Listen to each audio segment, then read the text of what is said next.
FBI officers ये देखकर परेशान थे कि जिस जेल में किसी कैदी को खुला भी छोड़ दिया जाए वो फिर भी भाग नहीं सकता, वहाँ अथॉरिटीज की नाक के नीचे से 3 प्रिजनर्स आखिर कैसे भाग निकले।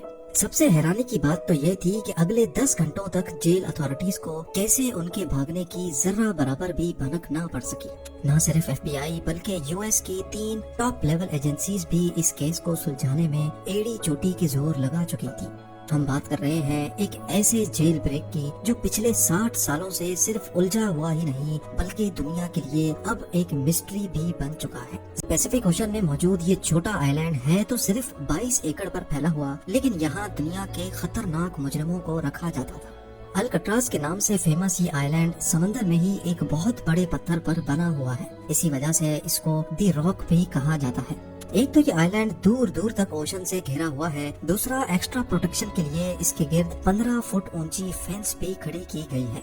जेल सार्जेंट्स की 24/7 मॉनिटरिंग के साथ साथ, क्योंकि ये पैसिफिक ओशन की ओपनिंग में मौजूद है, तेज हवाएं और ऊंची लहरें इस आइलैंड को हमेशा घेरे रखती हैं। इन सब कंडीशंस को देखते हुए 1934 में इसको फेडरल प्रिजन डिक्लेयर कर दिया गया, जहां हद से ज्यादा सिक्योरिटी दी जाती थी।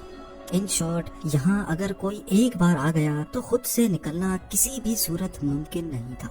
इस जेल को इनएस्केपेबल का दर्जा हासिल था, लेकिन 12 जुलाई 1962 को अल्काट्राज का सारा भरम तब टूटा जब 3 प्रिजनर्स यहाँ की सिक्योरिटी को बड़ी महारत से धोखा देकर फरार हो गए। इस कहानी के मेन किरदार ये 4 लोग हैं, जिनमें जॉन विलियम एंगलिन और क्लियरेंस एंगलिन आपस में भाई हैं।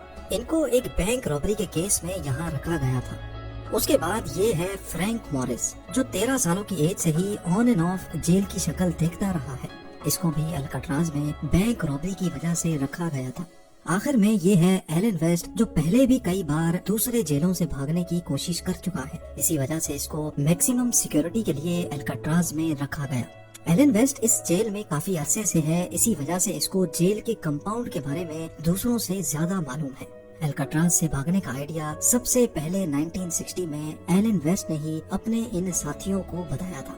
एलन ने जेल के ब्लॉक बी में एक लूप होल तलाश किया था, जहां से उनका भागना शायद किसी हद तक मुमकिन था। अब मसला ये है कि ये चारों लंच ब्रेक वगैरह में मिलते तो थे, लेकिन इनके सेल्स ब्लॉक बी में नहीं थे। ये चारों कोशिश में लगे रहे कि इनको ब्लॉक बी में शिफ्ट कर दिया जाए। खुशकिस्मती थी इनकी कि जेलर ने इनको ब्लॉक बी में शिफ्ट कर दिया, और वो भी एक दूसरे के बराबर में। इनका पहला टारगेट तो पूरा हो चुका था। चारों प्रिजनर्स एक साथ ब्लॉक बी में शिफ्ट हो चुके थे। अगले 2 सालों तक ये अपने अपने सेल्स के अंदर ही क्या खिचड़ी पकाते रहे, इसकी किसी को कानो कान खबर ना पड़ी। 12 जुलाई 1962 को रूटीन के मुताबिक सुबह के 7 बजे जेल स्टाफ तमाम प्रिजनर्स को उठाने के लिए निकले। असेंबली में काउंटिंग की गई तो इनमें 3 प्रिजनर्स मिसिंग थे। जब स्टाफ ने तमाम सेल्स को दोबारा से चेक किया तो ब्लॉक बी में एंगलिन ब्रदर समेत फ्रैंक मॉरिस को अपने ही बेड पर सोया हुआ पाया। उनको ये बात बिल्कुल भी नॉर्मल नहीं लगी और उन्होंने सेल के अंदर जाकर उनको उठाने की कोशिश की।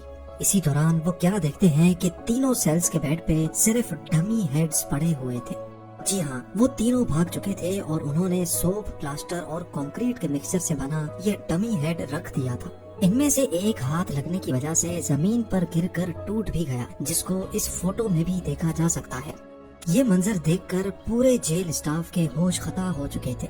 उन्होंने ये समझकर कि प्रिजनर्स आइलैंड से बाहर तो जा नहीं सकते, पूरे आइलैंड की छानबीन शुरू कर दी, लेकिन कहीं भी उनका नामो निशान ना मिल सका। सबको एक ही चीज सताई जा रही थी कि इतनी हाई सिक्योरिटी में एक भी नहीं 3 प्रिजनर्स भागे तो भागे कैसे। याद रहे कि इन भागने वालों में एलन वेस्ट नहीं था, जिसका असल में ये सारा प्लान था। इन्वेस्टिगेशन टीम बुलवाई गई और FBI को भी रिपोर्ट किया गया। ये देखा गया कि तीनों अपने सेल की दीवार में लगे छोटे वेंट को तोड़कर बाहर निकले हैं। हैरानगी तो तब हुई जब दीवार की परली साइड पर 3 नहीं बल्कि 4 सेल्स के वेंट डैमेज थे। जी हाँ, ये चौथा वेंट एलन वेस्ट के सेल का था, जो किसी वजह से अपने वेंट से बाहर निकलने में नाकाम रहा था। एलन वेस्ट को अब अच्छी तरह मालूम पड़ चुका था कि उसके बचने का कोई चांस नहीं है, लिहाजा उसने इसी बात में अपनी भलाई मानी कि इन्वेस्टिगेटर्स को सारा प्लान बता देना चाहिए। यही एलन ने एतराफ किया था कि सारा प्लान असल में उसी का था। उन्होंने ये डमी हेड्स बनाए थे और इसमें लगे बाल उन्होंने जेल के अंदर हेयर कट के दौरान ही चुराए थे। चारों सेल्स की बैक वॉल पे एक छोटा वेंट था जिसकी साइज 5 बाय 9.5 इंच थी। एलन को इन सेल्स का लूप होल मालूम था क्योंकि वो जेल की मेंटेनेंस में भी काम कर चुका था। उसको मालूम था कि इसकी दीवारें सिर्फ 6 इंच मोटी हैं और वेंट के सुराख को आसानी से बड़ा किया जा सकता है। 6 महीनों से चारों प्रिजनर्स मौका ढूंढकर इस वेंट के गिर्द सुराख करते थे। वो किचन से चुराए हुए चमचों की मदद से ये काम करते थे, जबकि आखिर में इन्होंने जेल के वैक्यूम क्लीनर की मोटर से एक ड्रिल मशीन भी बनाई थी।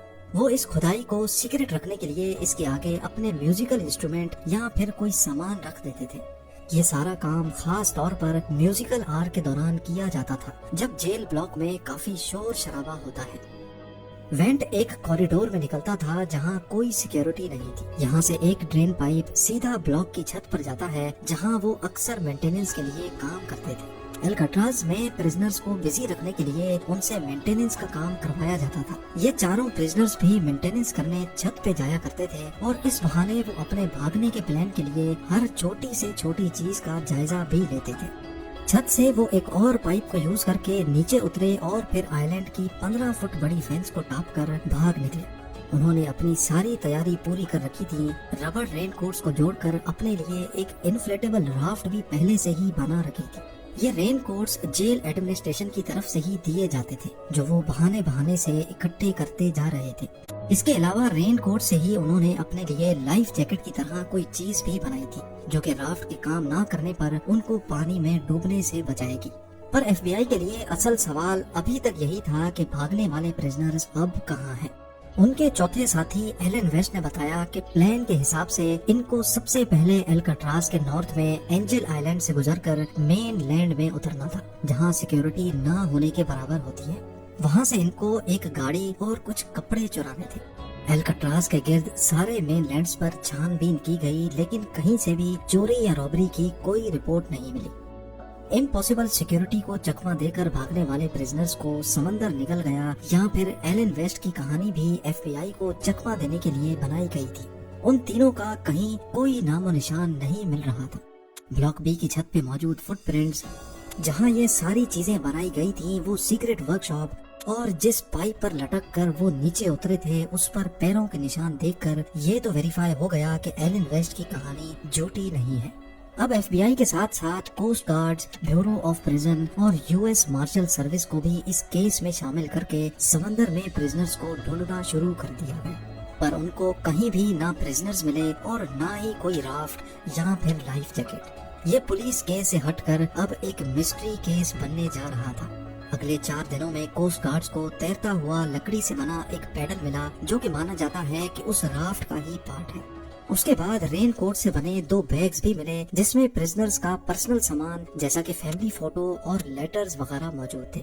इससे ये अंदाजा लगाया गया कि तीनों प्रिजनर्स जिंदा मेन लैंड पर नहीं पहुंचे, क्योंकि ये आइटम्स ऐसे हैं जिनको कोई भी प्रिजनर आसानी से नहीं छोड़ता। कोई भी डेड बॉडी 2 दिनों के बाद पानी के सरफेस पे फ्लोट करने लगती है, लेकिन अगले कई महीनों तक इन्वेस्टिगेशन टीम को ना कोई बॉडी मिली, ना कोई बॉडी पार्ट। एक थ्योरी ये भी है कि तीनों प्रिजनर्स राफ्ट से नहीं तो स्विम करके मेन लैंड पहुंच गए होंगे, क्योंकि 1962 में एस्केप के बाद एफबीआई ने एंगलिन ब्रदर्स की फैमिली पर कड़ी नजर रखी हुई थी। उनके एक भतीजे डेविड विडनर ने एफबीआई को बताया कि जॉन और क्लेरेंस के बड़े भाई ने मौत के वक्त अपनी बहनों को बताया कि उनके भाई सही सलामत मौजूद हैं और वो उनके साथ कांटेक्ट में है। कई फैमिली मेंबर्स ने एफबीआई को ये भी बताया कि फैमिली में छोटे बड़े दिन पर 2 खवातीन अजीब से मेकअप में देखी गई हैं, जो शायद जॉन और क्लेरेंस ही फेस बदल कर आते हैं, लेकिन इसके बाद वो दोनों खवातीन कभी नजर नहीं आई। इसके अलावा एस्केप के 15 सालों के बाद एंगलिन ब्रदर्स के कजन ने ब्राजील में दोनों भाइयों को एक क्लब में देखा और उनकी फोटो भी कैप्चर कर ली। उनकी फैमिली का भी यही मानना है कि ये एंगलिन ब्रदर्स ही हैं, लेकिन यूएस मार्शल सर्विस के इन्वेस्टिगेटर्स का मानना है कि इस फोटो में जो शख्स दिख रहे हैं, इनकी एज एंगलिन ब्रदर्स से मैच नहीं होती। ये आखिरी बार था जब एंगलिन ब्रदर्स के जिंदा होने की कोई खबर मिली थी। इसके बाद आज तक इनका कोई अता पता ना चल सका। एस्केप के अगले ही साल अल्काट्राज को बंद कर दिया गया। 1979 में हिम्मत हार कर एफबीआई ने भी ऑफिशियली इस केस से हाथ उठा लिए। अब सिर्फ यूएस मार्शल सर्विस है जहां ये केस अभी तक खुला हुआ है, और ये तब तक खुला रहेगा जब तक या तो प्रिजनर्स पकड़े नहीं जाते ان کی ڈیڈ باڈی نہیں ملتی یا پھر ان کی ایج 99 نہیں ہو جاتی۔ الکٹراز آئلینڈ کو آج ایک نیشنل پارک میں بدل دیا گیا ہے، جہاں ٹورسٹ بلاک بی کی انہی سلاخوں کو دیکھ سکتے ہیں جہاں 60 سال پہلے اینگلنگ برادرز فرینک مورس اور ان کے ساتھی ایلن ویسٹ قید ہوا کرتے